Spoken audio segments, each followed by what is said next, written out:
Օրհնյալ լինի Տերը, Աստծուց ամենքիս խաղաղություն։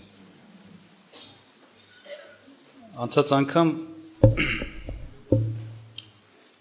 ես իմ թեմայի մեջ, որ ներկայացրի, խոսեցի մարդու համար Աստծո գլխավոր նպատակից։ Եվ մենք տեսանք ու համոզվեցինք, որ Աստված այո շատ մի կարևոր նպատակ է դրել մարդու համար, գլխավորը, ամենամեծը։ Եվ սա հետևյալն է, որ մարդը նմանվի,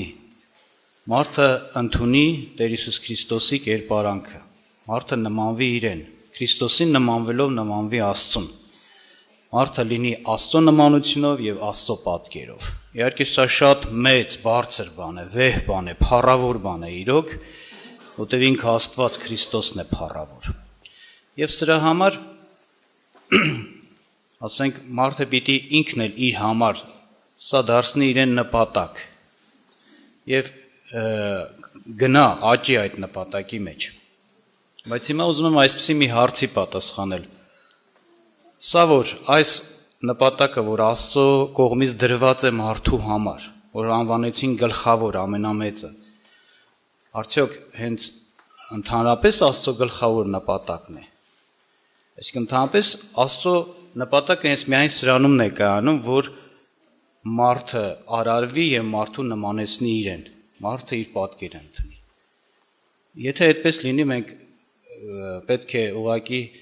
սրան հանգենք, ուշադրություն դարձնենք սրան, այսպես ասած տեսնենք, որ այդ դեպքում Սուրբ Գիրքը փաստորեն իր մեջ ներառող թեմաները բոլորը պիտի ծառայեն հետևյալին, մարդու համար ամեն բան լինի։ Այսինքն Աստծո գործողության, Աստվածաշնչի, որ Աստվածաշունչը ներկայացնում է Աստծուն իր ծրագրերով, գործերով, կենտրոնում պիտի մարդը կանգնած լիներ։ Եվ Աստվածաշունչը պիտի դառնար մարդակենտրոն։ Ամեն ինչ մարդու համար, այսպես։ Բայց իրականության մեջ, որ ուշադրություն ենք դարձնում, այդպես չի։ Աստվածաշունչը մարդակենտրոն չի։ Ամեն ինչ մարդու համար, այդպես չի։ Թեպետ մարդու համար շատ վեհ, փառավոր, բարձր բան է դրված, բայց Աստվածաշունչը աստվածակենտրոն է, այսինքն կենտրոնում Աստված է, և այն էլ, ասենց կարելի ասել, Աստծո փառքով հայտնված անձը, չերևացող, աներևույթ Աստծո պատկեր հանդիսացող, Աստծո ամբողջ նկարագիրը ներկայացնող անձը, այսինքն Աստծո որդին Հիսուս Քրիստոսը, Աստվածաշունչի կենտրոնական անձը Քրիստոսն է, Աստվածաշունչը քրիստոսակենտրոն է, աստվածակենտրոն է։ Եվ իրոք դրանում տեսնում ենք, և կարելի ասել, եթե մարդու համար դրված է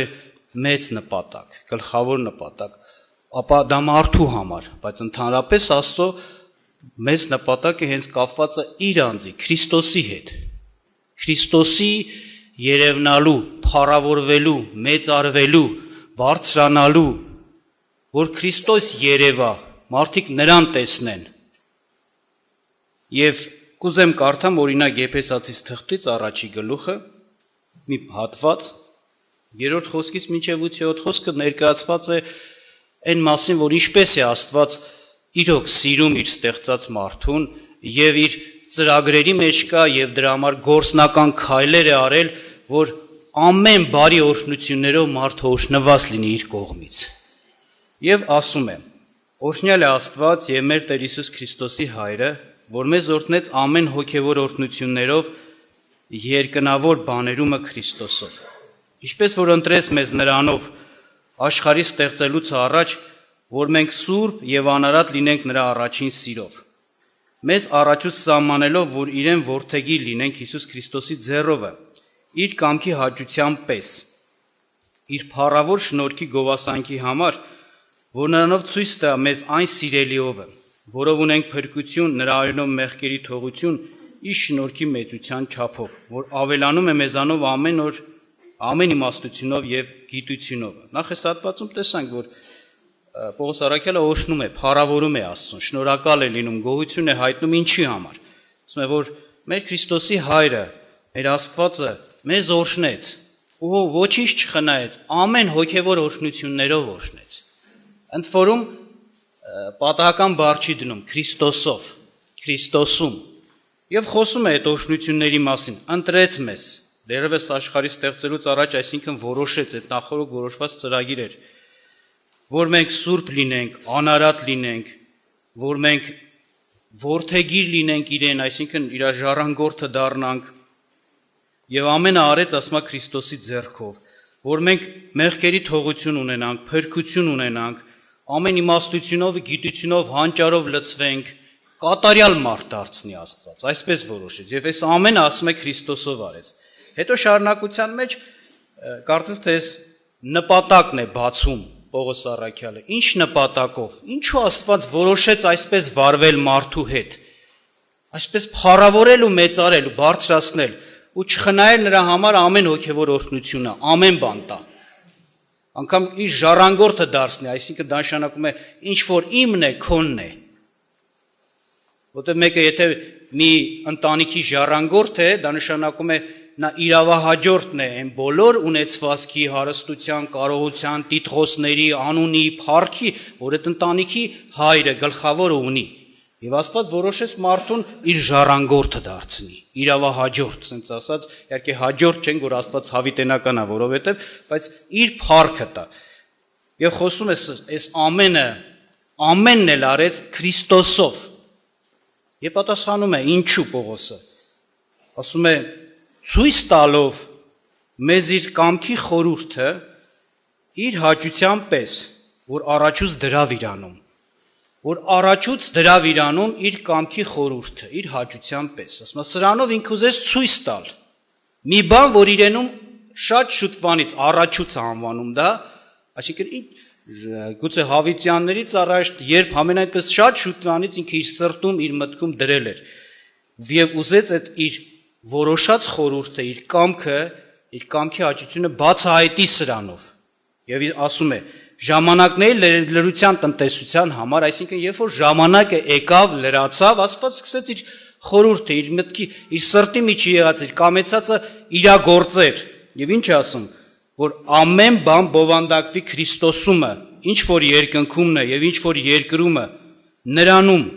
որով էլ ստացանք ժառանգություն մեր առաջուց որոշված լինելով, նրա առաջադիմության պես, որ ամեն բան հաջողում է իր կամքի խորհուրդների պես,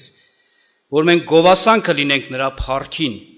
որ առաջուց մեր հույսը Քրիստոսի վրա ենք դրել, որ նրանում եւ դուք հուսացաք, երբ որ ճշմարտության խոսքը լսեցիք, փրկության ավետարանը, ձեր փրկության ավետարանը, որն էլ երբ որ հավատացիք, խոստմունքի Սուրբ Հոգովը կնքվեցանք, որ մեր ժառանգության գրավն է մինչև ստացվածքի փրկությունը նրա փառած գովասանքի համար։ Ոնց տեսանք, ասես թե երբ որ ժամանակը լրացավ, լրանալու հետ Աստված սկսեց իրագործել իր ծրագիրը եւ որն էր դա, սա էր, որ ամեն բան բովանդակվի Քրիստոսում։ Ինչ որ երկնքումն է եւ ինչ որ երկրումը, ամեն ինչ նրանում բովանդակվի։ Ամեն ինչ ասենց ասած նրա հետ կապվի։ Եվ խոսեց, որ Աստված հաջողություն ունի իր կամքի խորհուրդների պես անպայման հաջողում է եւ ասես ինչպես, այս ամենի նպատակը սա է, նրա փառքի գովասանքը բարձրանա, այսինքն բացահայտվի երևնա Քրիստոսի փառքը, Քրիստոսի փառավորությունն ու մեծությունը։ Այսինքն Աստված իր որդուն է բարձրացնում ամբողջ մարդկության առաջին եւ ուզում է, որպեսզի որդու փառքը երևնա, որդուն փառավորվի ամեն ստեղծվածի մեջ։ Եվ մենք էլ պիտի նախանձավորենք, որ Քրիստոսի փառքը թե մեր մեջ, թե ամբողջ աշխարհի մեջ երևնա։ Որ Աստծո կամք իրականանա, ինչպես ասում է։ Իհարկե Քրիստոսի փառավորվելով Աստված է փառավորվում։ Հենց թեկուզ հիշենք, երբ որ ասենք Տերը խոսեց Սուրբ Հոգու գալու մասին, որ ասեց պիտի գա, չէ՞, եւ ինչ ասեց, ասեց նա որ կգա, իր անձիցը չի խոսի։ Իրեն չի փառավորի, այլ իր նպատակը սա է, որ ինձանից խոսի եւ ինձ փառավորի, ասեց Քրիստոս մեր Տերը։ Եվ այո, այսօր Աստծո երամիասության այն Սուրբ Հոգի անձն էլ երկրի վրա այս աշխատանքն է տանում, որպեսզի Քրիստոս մարդկանց կյանքում փառավորվի, մարդիկ փառավոր Քրիստոս տեսնեն, փառավոր Քրիստոս ընդունեն, մարդիկ սրտանց ասեն դու իմ Տերն ես, փառք ես լինի հավիտյան, մարդիկ գովասանք ներկայացնեն ու մեծարեն Քրիստոսին։ Իսկ կենտրոնում Քրիստոսը լինի, ինքը հոր գործն էլ հայրն էր, որ տեսնում ենք, օրինակ Հովանավետարան 6-րդ գլուխ, այս 45-րդ խոսք, որ կարդում ենք, ասում է. ամենը, որ հորիցը լսում է եւ սովորում է, ինձ մոտ է գալիս։ Սա ինչ է նշանակում։ Սա նշանակում է հայրը կանչում է, հայրը խոսում է, հայրը Աստված գործում է մարդկանց սրտերի հետ, բայց նրա աշխատանքի ուղղվածությունն է երևում, ուր է ուղղում նա, ում մոտ գնան, իր մոտ, Քրիստոսի մոտ, ես չեմ ասում Քրիստոսի մոտ գալով հորից հեռանում ենք, չէ, Քավլիցի, մենք Քրիստոսով ընդունում ենք Սուրբ Եռամիասնությանը, հորը որդուն եւ Սուրբ Հոգուն, հենց որդի Աստծով, եւ ուզում եմ ասեմ, որ տեսնում ենք հայրն էլ այո, իր գործունեության ծրագրի մեջ գլխավոր շեշտը սրա վրա դրել, կանչի մարդկանց եւ իր որդուն ուղղի։ Շատ ուրիշ տեղերում Քրիստոս ինքը վկայեց, հայրը ամեն բան իմ ձեռքը տվեց, որպեսզի էմպաթիվն ու փառքը, որ Աստված ունի, որդուն տան։ Եվ այսօր շատերը հետաքրքիր է դրած ջոկողություն դնելով անարգում են որդուն ու չեն մտածում, որ սրանով անպատվում են հորը։ Որ Աստված որոշել է իր, ասենց ասած, գլխավոր նպատակը ծրագիրը իր փառավոր լինելը երևնա գովասանքը եւ դա Քրիստոսով պիտի արտահայտվի երևնա իր որդով։ Պատահական չի, որ Քրիստոսը իրոք, ինչպես այստեղ գրված է, ամեն բան բովանդակվի Քրիստոսի մեջ։ Եթե մարդը կյանքի կարիք կա, Քրիստոսին դիմի։ Եթե մարդը երջանիկ լինելու կարիք ունի, Քրիստոսին դիմի, խաղաղության կարիք ունի, Քրիստոսը լինի իր խաղաղությունը։ Գիտության, հանճարի ամեն օրհնությունների լեցունությունը Քրիստոսի մեջ բովանդակեց Աստված եւ հայտնի արեց մարդկությանը եւ ասեց ահա նա, եթե դուք ունեք ինչ-որ բան առնելու, նրան դիմեք, նրանից վերցրեք։ Եվ մեկ ուրիշ տեղ էլ կուզեմ կարդամ Պողոսացիս առաջի գլուխ օրինակ 12-ից 20 խոսքերը կարդամ ձեզ համար, որ նորից խոսում է այն բարիքների մասին, օրհնությունների մասին, որ Աստված մեզ համար արեց։ Աստված մեզ արեց ու չարեց առանց Քրիստոս։ Ասում է, թե մեղքերի թողություն է, Քրիստոսով ստացանք, թե խավարից ազատվեցինք, լույսի մեջ բնակվեցինք, Քրիստոսով եղավ։ Այսինքն, որպեսզի փառավորվի Քրիստոսը ներկայացնում է իր ծրագիրը, ասում է, կարդամ ձեզ համար, ասում է, եւ գոհություն տանք հորը, որ մեզ արժանացրեց մասնակից լինելու սուրբերի վիճակին լույսում եմ, որ մեզ փրկեց խավարի իշխանությունից եւ փոխադրեց մեզ իր սիրելի որդու արքայության մեջ, որի ձեռովը ունենք փրկություն, նրա անունովը մեղքերի թողություն, որ աներևույթ Աստծո պատկերն է ամեն ստեղծվածներից առաջ ծնված, վասնզի նրանով ամեն բան ստեղծվեցավ, ինչ որ երկնքումը, ինչ որ երկրից վրա, երևնողներ եւ չերևողներ, թիաթորներ, թե տերություններ, թե պետություններ, թե իշխանություններ, ամեն բան նրանով եւ նրա համար ստեղծվեցավ։ Ասում եմ, ամեն բան նրանով եղավ ինչ եւ նրա համար ստեղծվեցավ։ Այո, ոչ թե մարդու համար, մարդն էլ Աստծո համար։ Մարդն էլ Քրիստոսի համար։ Եվ իրականության մեջ առանց Քրիստոս չկա երջանկություն, չկա կյանք։ Հենց այն նպատակն էլ, որ թեկուզ Աստված մեզ համար դրել է, որ մենք իր որդու պատկերին կերպարանակից լինենք։ Հենց այս նպատակն է ծառայում է էլի իր ավելի բարձր կարգի նպատակին, որպեսզի Քրիստոսի գովասանքն ու փառքը երևա։ Պատկերացրեք մեկը մի օրինակ տուն է կառուցում։ Շատ գեղեցիկ, շատ իմաստուն ձևով, որ ասենց ասած մտնողները, տեսնողները նայում են ու զմայլվում են, ասում են, «Էս ինչ հանճար, ինչ իմաստություն»։ Նախ փառավորվում է հենց այդ տունը իր գեղեցկությունով, չէ՞, իր փառքով, բայց ավելի կարելի ասել այդ կառուցողի նպատակը էս է, որ իր, ասենց ասած, այդ ճաշակը, իմաստությունը, հանճարը երևա, իր փառավորությունը երևա։ Մարդիկ ավելի հասկանում են ով է սրա հեղինակը, փառավորը, չէ՞։ Այնպես է, եթե մեզ Աստված փառավոր է դարձնում, նպատակ է դրել, որ իր փառավոր որդու կերպարանակիցը լինենք, ամեն ինչում, տեսնում ենք, սրա նպատակը սա է, որպեսզի հենց որդին փառավորվի ու գովասանք բարձրանա։ Նրա ստեղծողը, նրա արարիչը, այդ ծրագիրը իրականացնողը, հեղինակը պիտի փառավորվի, եւ մենք նրա համար պիտի լինենք։ Այսպես է ասում Սուրբ Գիրքը։ Մեկ ուրիշ տեղ Հռոմեացիս 11:36-ում երբ որ Պողոս առաքյալը խոսում է Աստծո իմաստությունների մասին, էս է ասում, ասենց հրճված, հիացած։ Ասում է զմայլված ասում, ով Աստվածային ասում է իմաստություն հանճար, ով իմացավ քո ասենց խորությունները, ոչ մեկ չի կարող իմանալ։ Ու խոսում է Քրիստոսի մասին, ասում է, որովհետև նրանով եւ դեպի նա է ամեն ինչ։ Ամեն բան նրանից, նրանով եւ դեպի նա։ Փառք նրան Հավիտյան։ Իսկ տեսնում ենք, իրոք պետք է ամեն բան Աստված որոշել է, ամեն բան պարփակվի Քրիստոսում եւ Քրիստոսին համար լինի։ Եվ մենք էլ ամեն մեկս։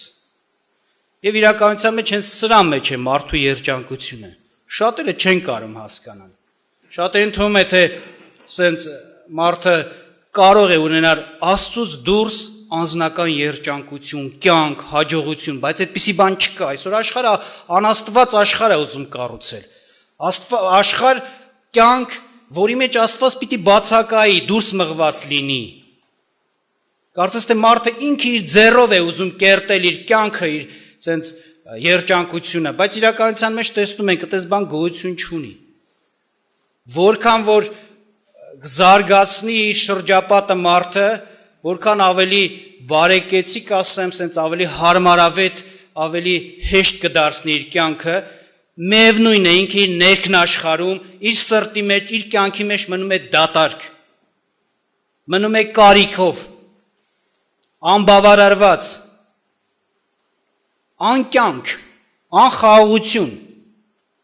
Ինչու, որտև Աստված աղբյուրը դրա այդ իր մարդու պակասությունների Քրիստոսին է դարձրել։ Մարդ Քրիստոս պիտի ունենա, որպեսզի այդ ամեն ինչը ունենա։ Եվ մարդը աճելով այո կարող է հասնել նրան, որ ոչ թե երջանկությունը էսի ունենալու, այնի ունենալու ինչ որ նյութական բաների մեջ լինի, այլ հենց Քրիստոսին ունենալը, իսկապես ինքը իր համար էլ էս ասի, Քրիստոսին ունեմ, կյանք ունեմ, Քրիստոսին չունեմ, կուզեմ աշխարհը ունենամ, ոչինչ չունեմ, դատարկ եմ։ Ուրեմն թող Աստված մեզ օրհնի, որ մենք ձգտենք ունենալ կյանք, Քրիստոս ունենանք, որ մեր վրա, որ մենք Աստծո համար լինենք եւ սա կլինի երջանկությունը։ Մարդկային հպարտությունն է օրինակի համար, որ մարդը մտածում է՝ «Խի ես իրա համար, հենա թող ինքը իմ համար»։ Եվ շատ հաճախ այտենց էլ մարդիկ ապրում են ու բողոքում են, որ ուր էր Աստված, որ էս եղավ, այն եղավ, այն եղավ։ Այսինքն դուրս է գալիս, ես ինչպես ուզում եմ ապրեմ, թող Աստված իմ համար լինի։ Այսինքն պահի, փրկի, օրհնի, չարիքից ազատի, եթե հանկարծ էլ մի բան այնպես չի ստացվում, սկսում են բողոքել։ Բայց ով մարդ, Աստված քեզ համար չի, դու ես Աստծո համար, սա է ավելի։ Ճիշտ է, չենք ասում դու Աստծո համար, Աստված քեզ համար ոչինչ չէ, բայց առաջնահերթ գլխավորս է դու Քրիստոսի համար։ Քրիստոսով էր քեզ համար ամեն բան։ Դա նախ այսպես պիտի նայ մարդը, ինքը ոնց է Աստծո համար, որ Աստված իր համար ինչպես լինի։ Ուրեմն թող Տերը օրհնի մեզ, ավելի շնորհ տա, որ իր խորհուրդը, որ կար հավիտենից, որ մտածել էր եւ բացահայտեցել, այսպես,